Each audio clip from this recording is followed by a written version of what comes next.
So, a few weeks ago, my house got broken into and I walked in on it happening. Like, I came home to a burglar in my house, and I'm physically fine. I tweeted about this and everyone was being very sweet and concerned, but I just wanted to make this video to further explain the story and kind of walk you through what happened, because that was the only thing I'd mentioned about it. And to be honest, it's been far more traumatic than I realized, and that's not to gain sympathy from anybody, but I just want to tell the story because I put it out into the world. So here's the story. This happened during the middle of the day, in the middle of the week. I have cameras, I have a security system, I have a fence. Like by all standards, it probably shouldn't have happened, but it did. So I don't need advice on how to be safer, I guess. And in a weird way, just know that you should be as safe as possible, because apparently this can happen to anybody. So it was a normal day.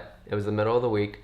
I had gotten up, went for a very long run. I went for like a 10-mile run. So that took up a large majority of my morning. I was pretty exhausted, but then I had plans to meet up with a friend. I hung out with my friend for a couple hours. I came home. I was here for about an hour or so, and then I realized that I hadn't been in town for about a week, so I needed to go get some groceries. Locked up my whole place, didn't turn on the alarm, which now, again, anytime I leave my house, I'm turning on the alarm. But at the time, didn't turn on the alarm. I was gonna be gone for like 30 minutes, so I just popped out, popped in, done deal. So I left, locked up, and I came back with my groceries, and the house that I live in has a giant gate all the way around it. Very much think like castle moat situation. It'd be pretty hard, honestly, to climb over the fence.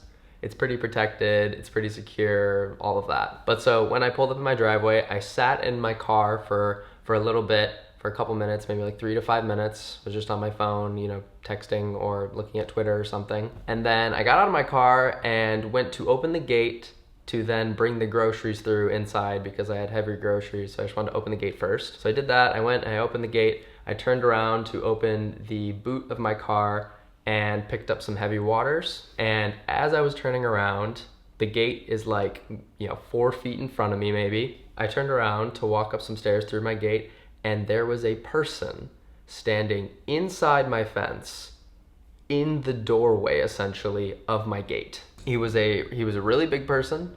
He was minimum 6'2", minimum of 250 pounds. Honestly, I think if I don't want to exaggerate here, I think he was even bigger than that. He was wearing a gray hoodie, jeans, and then a white painter's mask that went across everything. So the only part of him that I could see are his eyes. And this big man had appeared in front of me inside my gate, right next to my house. So like any normal person, I yelled, "What the fuck?" Because I was really shocked and not even scared necessarily. I was just really confused as to what was happening, because he wasn't there when I opened the gate, and then he was there like split second later as I turned around. So it just confused me. And as I'm taking this all in, I'm slowly getting more and more uncomfortable and scared, looking face to face with this person, only 4, 5, 6 feet in front of me, very close to me. But before I know it, he kind of walks down the stairs and then just jogs off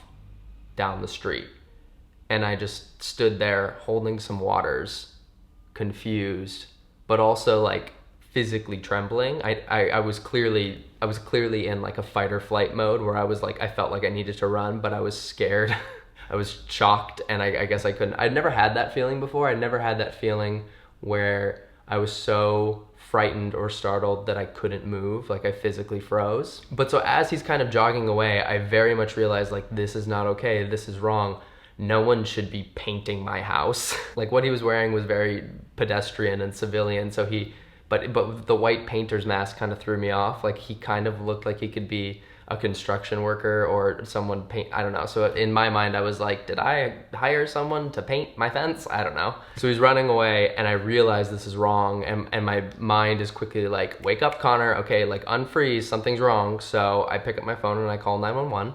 As I'm talking to 911, I'm kind of like looking down, and I'm like, I think at that point I went inside my house, and I was telling them that I think someone broke into my house. I was really confused. I just got home, it was the middle of the day. And then when I came into my house, still on the phone with 911, I looked across the room and a glass door was just shattered. Just every piece of it was just on the ground, shattered. So clearly this man was inside my house as I pulled up to my house. And I'm still talking to them. I'm telling them, yeah, someone definitely broke in. Please send help. He was just here. Please send the police, please. And I looked, and everything around my house was relatively okay, but my bedroom was absolutely like destroyed, like just closed. Like it was as if someone had poured out my dresser and opened up every drawer and just thrown everything out. Like it just looked like a bomb went off, essentially. Like everything was just exploded out of every drawer and cupboard in the room. So at that point I realized that like that had happened, it had happened. So I ran outside, and like I don't know if this is like me being like, I'm gonna be heroic now, because then I started like running around the block looking for this man, and which is stupid in hindsight. I don't know why I did that, because again, I don't remember if he had a gun or a knife or any form of weapon, but he definitely wasn't holding anything that I saw. But I mean, he was wearing layers of clothes, so he could very easily have something. So in hindsight, that was stupid. I should have just locked I didn't even lock my gate. I just like left my gate open and ran inside. I don't know. I was frazzled and confused at the time. So yeah, then I proceeded to wait for the police, and it slowly started sinking in kind of what had happened, and frankly like what could have happened. It's still like I'm trying honestly, because it's been a few weeks now, not to think about these hypotheticals and these what ifs, because it'll drive me crazy if I think about it too much. But I can't help but wonder, like, would he have still broken in if I was home? Or was he watching me and like waiting for me to leave, or any of that? I don't know. Or like if I had walked in physically into my house and he was in here, would he have pulled out a weapon? I don't know. Like all of that, I'm trying not to think about, frankly, because it makes me just really anxious. But honestly, the more I like analyze it and think about it, he had only gotten to my bedroom. So I think when I pulled up and I sat in my car texting on my phone,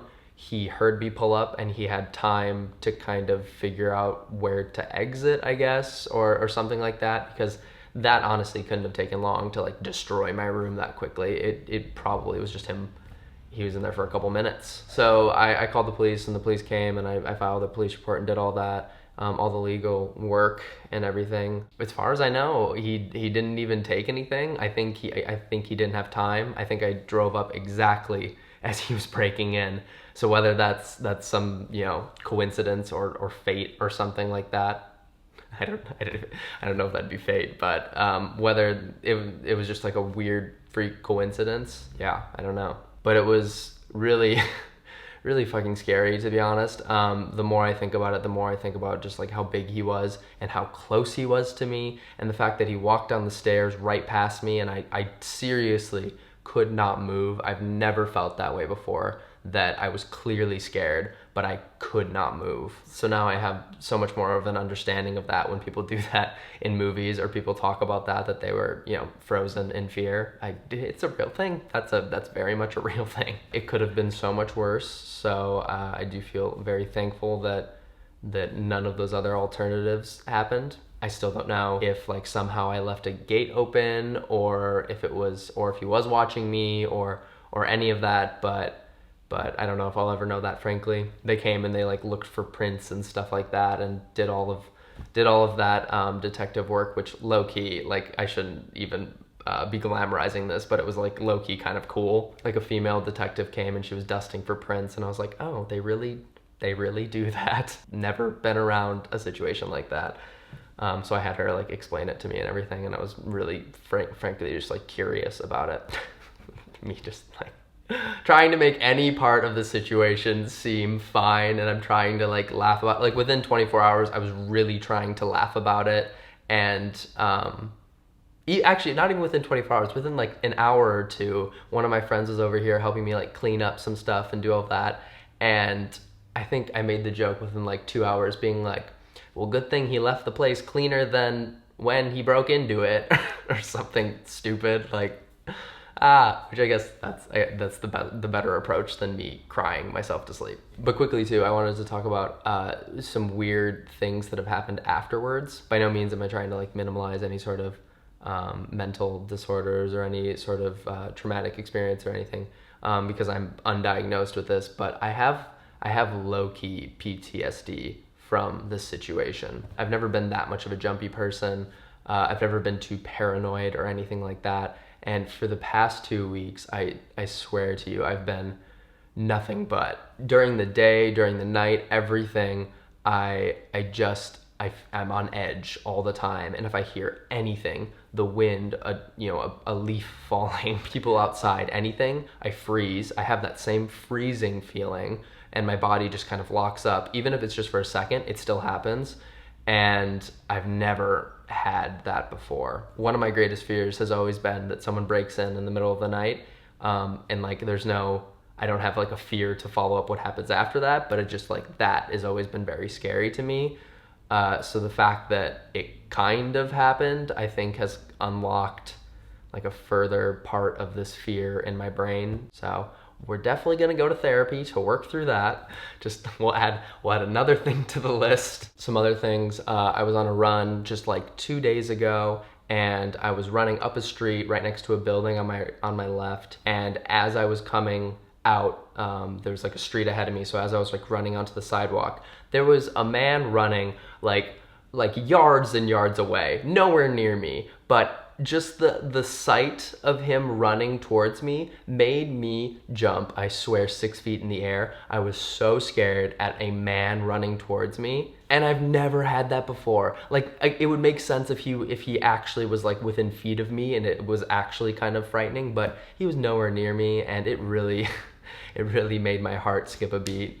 So and then the other night, I had convinced myself that there were 3 people outside my house trying to break in. Thought I'd heard something, and then I was looking at cameras and stuff like that, and I somehow convinced myself that more people were breaking in. So I'm fully paranoid, and that's the worst part about this. I do feel lucky that no one was hurt, nothing was really broken or taken or anything like that, but it sucks that it's really kind of messed with my sense of security in my own home, and that it's making me feel this way. And I really hope that sometime soon it doesn't make me feel this way, because it sucks and it's not fun to live alone and to feel scared by it. It's really not fun. But yeah, that's kind of the story behind it. I've definitely left out a couple details, I'm sure, but that's the gist of it. Thank you for all of your kind and sweet messages. Thank you to my friend Will and my other friends who offered to have me stay at their place like every night. They're still offering for me to stay at their places. But that night my friend Will let me stay on his couch, and we watched a movie and we hung out and we joked about the whole thing, so he made it infinitely better. Before I knew it, there were people here like boarding up my window, and people like ready to come the next day to fix the window, and all my friends did that. So thank you to all of you. There are like too many of you that like were really, really sweet to me to list your names, but you know who you are. You know who you are. But yeah, I wanted to upload this before I uploaded another video, because I was on such a good roll. Like, fuck that burglar, because I was on such a good roll with videos and I was feeling so great. And not only did he take my sense of security, but for a moment there he took kind of a little bit of my happiness. So like fuck you. That's so. But I feel like by uploading this and again talking it through, no one's gonna have to ask me any more questions. This is what happened. It's done. It's in the past. Things are fine. Moving on. Moving whichever way. We're moving on. I hope you guys are doing well. Be safe. Tell the people you love them. And I'll see you soon.